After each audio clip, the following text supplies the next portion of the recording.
আসসালামু আলাইকুম, শুভ সকাল।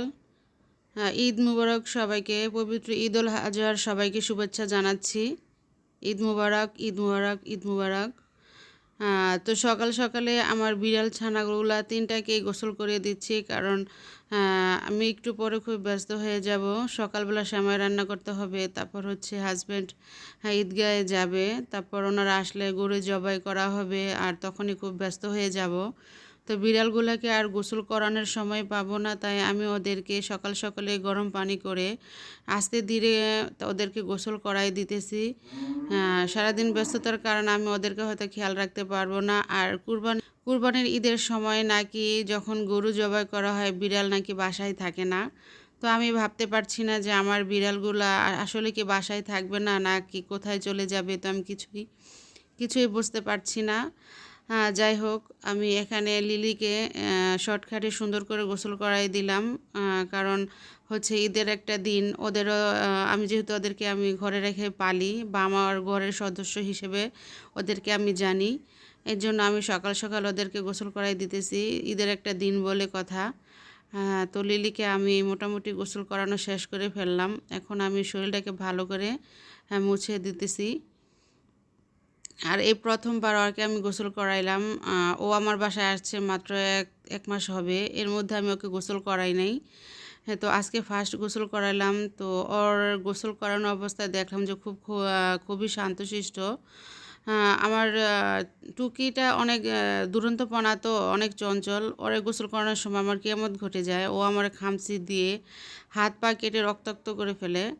তো ও হিসাবে মিলি কিন্তু খুবই শান্ত। গোসল করানোর সময় এমনি কোনো কান্নাকাটিও করে নাই, বা হাত পা খামচাখামচিও করে নাই, বা হাত পা নাড়াচাড়াও করে নাই। সুন্দর মতো চুপচাপ ছিল। আমিও সুন্দর করে হালকা পাতলা একটু ঘষা মাজা করে গোসলটা সেরে দিছি। তো তো এখনও বিছানায় বসে আছে। শরীরে কিছু পানি আছে ভেজা ভেজা, কিন্তু ও মুছতে দিচ্ছে না। ওটা ও নিজে নিজে মুছে পরিষ্কার করবে বা আর গায়ের পানিটা শুকাবে। এই দেখেন, শরীর চাটোচুটো করে মুখ দিয়ে বা জিহ্বা দিয়ে শরীরটা শুকিয়ে নিচ্ছে। আর এখানে আমি টুকিকে নিয়ে আসছি গোসল করানোর জন্য। টুকি কিন্তু অনেকটা অধৈর্য পানাম করে আর কি। ওরে গোসল করানোর সময় ওর হাত পা বেশি ময়লা থাকে, শরীর বেশি ময়লা থাকে। তো আমি একটু আর কি ঘষা মাজা করি।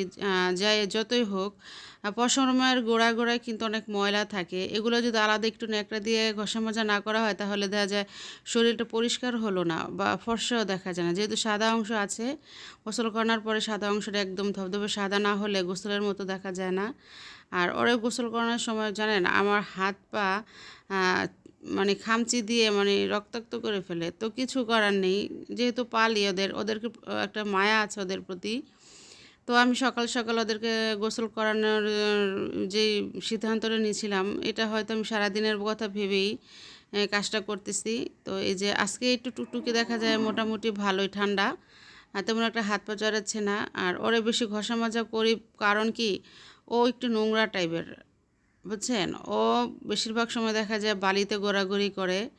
তারপর হচ্ছে বিভিন্ন বিড়ালের সাথে সাইদা যেয়ে ঝগড়া করে। মানে ও নিজেকে রাজা মনে করে, এলাকার ডন মনে করে। ও মনে করে যে আমি যে এলাকায় থাকি ওই এলাকায় বাহিরের কোনো বিড়াল আসতে পারবে না, এটা আমার এলাকা, এটা আমার দখলে। তো বাহিরের কতগুলো আপনার জংলি বিড়াল আছে, ওরা কিন্তু এমনিই তো পাজি। কিন্তু ওদের সাথে যে ও পালা বিড়াল হিসেবে যে ঝগড়াঝাটিটা করে, এটা মানে একদমই বেমানান। আর ও বেশিরভাগই মারধর খেয়ে আসে, হাত পা কেটে আসে। আর হচ্ছে ওর হাতের নখগুলো আমি কেটে ছোট করে দিতাম আগে। তো এক পেজে এক আপু আমাকে কমেন্ট করছিল যে বিড়ালের নখ কাটবেন না, এতে দেখা যায় বাহিরের বিড়ালের সাথে ঝগড়াঝাটি করে ও দেখা যায় মারধর খেয়ে আসে, ও আর ফিরা মারধর দিয়ে আসতে পারে না। তো আপুর কথাটা চিন্তা করে আমি ওরা নখ কাটি না, এখন নখগুলো কিন্তু অনেকটা বড় হয়ে গেছে। তো কি করছে, ওরে যখন গোসল করাইতেছিলাম ও আমার পিঠের উপরে লাফ দিছে। তো লাফ দিয়ে দেখা যায় আমার পিছনের জামার অংশটা ছিঁড়ে ফেলছে, আর হচ্ছে আরেকটা আমার পিঠটা দুই একটা জায়গায় খামচি মারছে। এখন খুব জ্বালাপোড়া করতেছে, জ্বলতেছে, আর কেটেও গেছে। তো যাই হোক, আল্লাহ দিলে ভালোই লাগতেছে। আজকে গোসলটা আমি আরামে সারতে পারছি। বেশি একটা নড়াচড়া করে নাই। তেমন একটা মানে নড়াচড়া এর চেয়ে বেশি নড়াচড়া করতো, হাত পা চাইরাইতো, ছুটে যাইতো, দৌড় মারতো। একদিন কি করছে জানেন, ওরা গোসল করাইতেছি, শরীরে মাত্র সাবান মাখাইছি, ওই অবস্থায় যদি আমার হাত থেকে ছুটে গিয়ে একদম খাটের নিচে বসে আছে। এখন কি করি, খাটের নিচ থেকে তার বের করতে পারি না, কত একটা কষ্ট হয়েছে, ঝামেলা হয়েছে। হ্যাঁ, পরে একটা বড় লাঠি দিয়ে ও পাশে এ পাশে মানে মারধর দেখাইছি যে মারবো, তাড়াতাড়ি ফিরে ভিতরে থেকে চলে আয়। শরীরটা একদম ভেজা ছিল। তো ওর গোসলটা মোটামুটি সেরে ফেললাম। আর এখন আমি তনুকে গোসল করাচ্ছি। আর তনুর গোসলটা অনেকেই প্রশংসা করছে, একবার একটা ভিডিও ছাড়ছি, আবার অনেকটি খুব নিন্দা করছে। আমি নাকি আমার বাচ্চাটাকে অনেক অত্যাচার করি, অনেক মারধর করি, আমি নাকি ঘষে মুজে থালা প্লেটের মতো ওর শরীরটাকে ব্যথা বানাই দিছি। আসলে কি ওই ভিডিওটা বড় ছিল, তাই আমি কাইন মাস্টার দিয়ে যখন এডিট করি তখন ভিডিওটা আমি একদম ফাস্ট করে দেই। ফাস্ট করে দেওয়াতে বোঝা যায় কি যে ওকে অনেক জোরে জোরে ঘষা মজা করতেছে, আসলে তাই না। অনেকে অনেক গালাগাল করছে, গালমন্দ করছে। হ্যাঁ, যাই হোক, ওনারা হয়তো বুঝতে পারে নাই, কমেন্ট এই জন্য করে গেছে। কিন্তু আজকের ভিডিওগুলো দেখলে হয়তো বুঝতে পারবেন আসলে কি আমি আমার বিড়ালগুলোকে অত্যাচার করি নাকি থালা প্লেট বা কাপড়ের মতো ঘষা মাজা করি। এই যে আজকের ভিডিওটা আমি একদম মানে যেই নর্মালি ছিল ওই নর্মালি করেছি, কোনো রকম স্লো বা কোনো রকম আপনার ফাস্ট করে দেই নেই।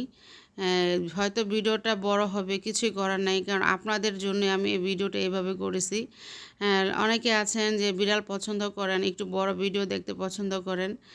তাদের জন্য হয়তো আমি কিছু একটা ভালো করতে পেরেছি। তো এখানে দেখেন আমার তনু সব বিড়াল থেকে আলাদা, মানে ঘরে যে দুটো ছিল ওটা তো নতুন আসছে, ওটাও শান্ত, কিন্তু ওদের চেয়ে বেশি শান্ত হচ্ছে তনু। ওরা যখন গোসল করায় ও বুঝতে পারে যে ওকে গোসল করাইতেছি, ও একদম একটা মানুষের বাচ্চার মতো চুপচাপ থাকে, বালতিতে ধরে রাখে বা আমার হাতে সুন্দর করে ধরে রাখে। মানে ওর এই গোসল করানোটা আমার এত ভালো লাগে যে বলে বোঝাতে পারবো না। আর ও অনেক লক্ষ্মী টাইপের, বুঝছেন, ও যে কতটা লক্ষ্মী এটা একমাত্র আমি জানি, কারণ ওরা আমি পালি। আর আপনারা জানবেন আমার মুখের কথা শুনে। তো এই দেখেন আমার বাবুটারও গোসল হয়ে গেছে। হ্যাঁ, আজকে আর বেশি পানি ঢালবো না, কারণ সকাল সকাল এমনি তো ঠান্ডা ঠান্ডা ভাব। তো ওদের আমি সবসময় চেষ্টা করি অনেক সুন্দর করে গোসল করানোর। আপনার কানের ভিতরে কিন্তু বিড়ালের অনেক ময়লা থাকে, যেহেতু ওরা বালিতে গড়াগড়ি করে। কানের ভিতরে আমি সবসময় পাতলা নরম কাপড় আগুল দিয়ে পরিষ্কার করে দিই। তারপর হচ্ছে আপনার নাকের ওই এরিয়াটা আমি সুন্দর করে পরিষ্কার করে দিই। আমার বাবুগুলার জন্য আমার খুব মায়া লাগে। আমি মনে করি যে আমিও তো একটু পরে ঘরের কাজবাজ শেষ করে একটা সকালবেলা গোসল করব, ঈদের একটা দিন। তো আমার বাবুগুলো যে আমি ঘরে পালি, অনেক পরিষ্কার পরিচ্ছন্নতা করে পালি, তো ওদেরকে কেন আমি পরিষ্কার পরিচ্ছন্নতা করে রাখবো না, এই কথা চিন্তা করে আমি ওদেরকে গোসলটা করাই দিলাম, যেহেতু আমার বাবুগুলা সকাল সকাল ফ্রেশ থাকে। আর শুনেছি শুনেছি যে বিড়াল বাসায় থাকবে না। ঈদের দিন সকালবেলা যখন গরু কুরবানি করা হবে তখন নাকি বিড়াল বাসায় থাকবে না। আসলে কি বাসায় থাকবে না আমি তা জানি না, কিন্তু আমার বিড়ালগুলো কি করে জানেন, আমাদের বাসায় যে কুরবানির গরু আনা হয়েছে ওই গরুটার পাশে একদম চুপচাপ করে বসে থাকে। ওই সামনে যায় বসে থাকে, একটু ভয় পায় না। আছে যে একটা বড় একটা কি যেন আনছে, ওরা তো ভাবতেছে হয়তো এটা আমাদের চেয়ে একটা বড় কিছু, কিন্তু বড় কিছু হলে কী হবে, ওরা ভয় পায় না, মোটামুটি সামনে যেয়ে বসে থাকে, গাছের আগাতে বসে থাকে। ওরকে মানে এত সুন্দর করে চোখ দিয়ে দেখে, পলক পড়ে না ওদের। যখন আমাদের গরুটার দিকে তাকায় থাকে, আমি আবার মিটিমিটি করে হাসি, দেখি যে আসলে কি আমার বিড়ালগুলা ভয় পায় নাকি কি যেন একটা ভাবে। তো যাই হোক, আমাদের এখন তো দেখা যায় 5টা 46 বাজে। তো প্রায় 9টা নাগাদ আমাদের বাসায় গরু কুরবানি করা হয়ে যাবে। তো ততক্ষণ পর্যন্ত আমি চেষ্টা করব আমার বিড়ালগুলা যাতে সুন্দর মতো সুষ্ঠুভাবে আমার ঘরে থাকে। আর যদি বাহিরেও যায় সমস্যা নেই, বাহিরে গেলে হয়তো ছাদের উপরে চলে যাবে। আর আমার ছাদের উপর ওদের বেশিরভাগই থাকে। অনেক সময় রাত্রের বেলা দেখা যায় আমার বিড়ালগুলো বাহিরে চলে যায়, আমি তখন অতটা টেনশন করি না, কারণ হচ্ছে কি আমার বাসায় যে ছাদে ওরা থাকতে পছন্দ করে বেশি। আর ওইখানে একটু রৌদ্র আছে, বা সাইডে আবার গাছও আছে, গাছের ছায়াতে ওরা ঘুমায় থাকে, আর বাতাস শরীরে ঠান্ডাও থাকে। তো আপনাদের সাথে কথা বলতে বলতে আমার তনু সোনা পাখিটাকে শরীর মোছাই দিলাম। একদম চুপচাপ থাকে, একদম নীরব থাকে, একটা খামচিও দেয় না, একটা কামড়ও দেয় না।